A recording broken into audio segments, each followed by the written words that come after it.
teaser. T'es sur tes dernières années de collège et alors que tu viens de découvrir que t'avais des poils, tu dois déjà choisir ton métier et ton avenir. Mais toi, t'as qu'un seul objectif, tirer le plus fort possible, faire lever les foules et remplir un gymnase de 10 000 personnes grâce à ta réputation de meilleur buteur de Lidl Star League. Pas de place pour le loisir. Notre seul objectif, c'est la performance. Ton univers est divisé en deux grandes familles. Ceux qui font des roucoulettes comme ça et ceux qui les feront comme ça. Bref, pas le temps de niaiser. Nous, ce qu'on veut, c'est être la crème de la crème. Devenir la star du tir à 9 mètres, la légende de l'aviation indoor, rouler en Ferrari et pousser Elohim Prandi en lui disant « Pousse-toi petit ». Bref, tu veux devenir joueur professionnel.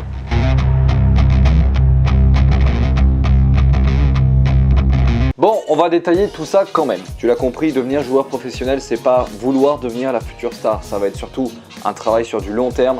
Ça va être un parcours de performance dans lequel tu vas devoir t'inscrire. Et même si des exceptions existent, il va falloir que tu remplisses certaines étapes. Tu vas devoir bosser dur à l'entraînement, tu vas devoir être le bon joueur, celui qui encourage, celui qui aide, celui qui forcément performe dans son milieu et est le meilleur joueur.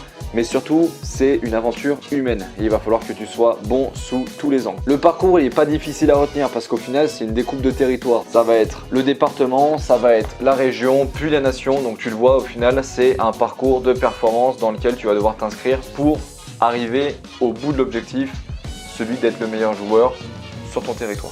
Ton département, il est géré par un comité de handball, ta région, elle est gérée par la ligue de handball et ensuite la nation, le territoire français est géré par la fédération française de handball. Quand tu es un jeune joueur de 12-13 ans, eh ben, tu vas être dans ton club de départ, donc ça peut être un club formateur ou déjà un club qui joue à un niveau professionnel. Bref, en tout cas, il va falloir que tu développes des compétences, peu importe où tu es. Tu n'as pas besoin d'être dans le meilleur club de France pour être le meilleur joueur de France. Ça va dépendre aussi de ton travail. Ensuite, il va falloir que tu fasses tes preuves à un autre niveau. Tu vas être détecté par un entraîneur ou par un cadre technique fédéral qui va venir dans ton club ou qui va venir te contacter toi personnellement pour te voir sur des regroupements où il va y avoir tous les meilleurs joueurs du département. Lors de ce regroupement, tu vas devoir exceller, tu vas devoir être le meilleur, tu vas devoir montrer le meilleur de toi-même aussi bien sportivement que humainement. Ensuite, chaque territoire va avoir son moyen de fonctionner. Je sais que nous, en Savoie, il y a des regroupements réguliers, ensuite il y a des stages aussi de comité, puis ensuite il y a des championnats intercomités. Voilà, chaque département a sa manière de fonctionner. Grâce à cette opportunité, tu vas aller pouvoir claquer tes plus belles lucarnes dans les championnats intercomités. À cette occasion, tu vas partager l'aventure avec les meilleurs joueurs du territoire, les meilleurs joueurs du département, donc tu porteras les couleurs de ton département. Suite à ça, du coup, tu vas pouvoir faire des rencontres durant lesquelles d'autres cadres techniques de ligue ou même fédéraux vont pouvoir venir observer ces rencontres et t'orienter, te conseiller vers des clubs formateurs, des pôles d'accession qui sont mis en place depuis peu pour qu'au final tu puisses baigner dans un environnement qui te soit le plus favorable possible pour grandir et devenir justement le joueur que tu dois devenir. Il va falloir aussi que tu apprennes à gérer quelque chose d'assez particulier que nombreux parents craignent, c'est la capacité à gérer à la fois tes cours et à la fois le sportif. Et ça va faire de toi un bon joueur. Il faut que tu sois capable de mélanger les deux, ça va te demander de l'autonomie, ça va te demander de la maturité, mais encore une fois, je te le répète, un bon joueur, c'est pas qu'un joueur qui tire fort, c'est aussi un joueur qui a des qualités humaines. Après avoir brillé sur des temps qui vont être départementaux, qui vont être intercomités, tu vas taper dans l'œil de recruteurs, de cadres techniques au niveau de la ligue, et du coup, ils vont te proposer de vivre une aventure plus large, c'est-à-dire participer à des temps avec un regroupement ligue, donc avec les meilleurs joueurs de la région. On parle plus de département, on parle de région. Donc de la même façon, tu vas être appelé sur des stages de ligue dans lesquels tu vas devoir recommencer ce que tu avais déjà réussi sur un niveau comité, c'est-à-dire montrer que tu sors un peu du lot et pour autant que tu es capable de vivre ensemble avec les autres joueurs pour montrer que tu as une qualité d'adaptation forte.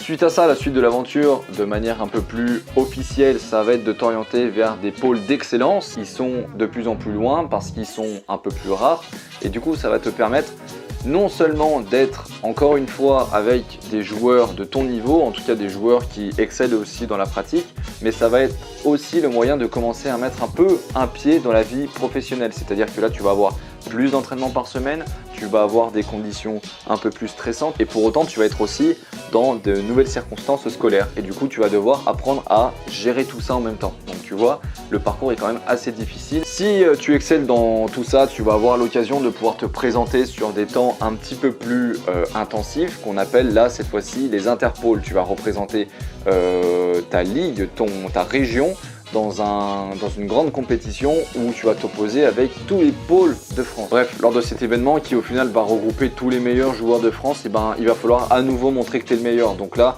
on est sur un temps qui est très stressant et ponctuel aussi. Donc forcément, le travail il est difficile. Même si tu as un suivi tout le long de l'année, ça va être des temps où on va t'attendre parce que on doit être capable de t'évaluer aussi sous des conditions de stress. Puis vient le parcours international. Et encore une fois, on va se faire une petite séquence en images.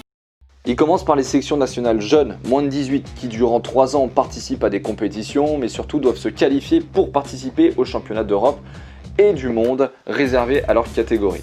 Puis vient ensuite la sélection junior, moins de 21 ans, regroupant les jeunes des centres de formation, des clubs de D1 et de D2. Cette sélection marque la fin du parcours de formation, mais pour les plus aptes et les plus talentueux, le parcours mondial et olympique les attend au sein des équipes de France A.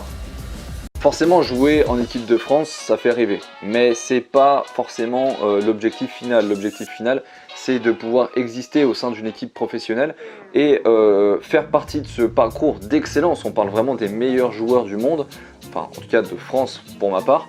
Mais du coup, on n'est pas vraiment sur une fin en soi. Tu peux être joueur professionnel en club sans forcément être dans une sélection nationale. Sache au final, et là je vais être un peu dans une phrase philosophique, mais ton objectif premier, ça va être surtout de te faire plaisir. Là, on parle de niveaux qui sont très stressants. On parle d'une volonté de faire une passion, une profession. C'est quand même très spécifique. Maintenant, il faut que tu te poses la question de ce que tu veux vraiment. Qu'est-ce qui te fait vibrer? Est-ce que ce stress constant, parce que toutes les semaines, tu vas avoir des rencontres, est-ce que ce stress continuel te fait vibrer ou est-ce que le handball doit devenir un plaisir par une simple collaboration avec des amis? Voilà, il faut te poser les bonnes questions et ensuite il faut avoir un objectif précis en tête et le tenir jusqu'au bout. Sache que ne pas faire partie de ce parcours d'excellence ne fait pas de toi un mauvais joueur. Au contraire, le mauvais joueur, ça va être sur lui qui va baisser les bras et qui va abandonner suite à des décisions comme ça. Moi, ce que je te conseille, c'est vraiment de te poser les bonnes questions, de ne pas hésiter à échanger avec tes entraîneurs pour savoir qu'est-ce que tu peux faire pour toujours t'améliorer. J'espère que du coup, cette vidéo a pu t'éclairer sur le parcours professionnel, en tout cas le parcours d'excellence.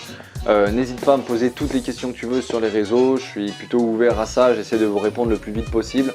En tout cas, encore une fois, ça a été un plaisir d'échanger de handball avec vous. N'hésitez pas à me mettre en commentaire si vous avez des suggestions, etc. N'hésitez pas aussi à me suivre sur les réseaux, je vous mets mon Instagram juste là, mon Facebook juste là. J'espère vous revoir très vite pour d'autres vidéos, d'autres contenus. N'hésitez pas à liker, commenter un maximum, on se retrouve très vite et surtout, ciao!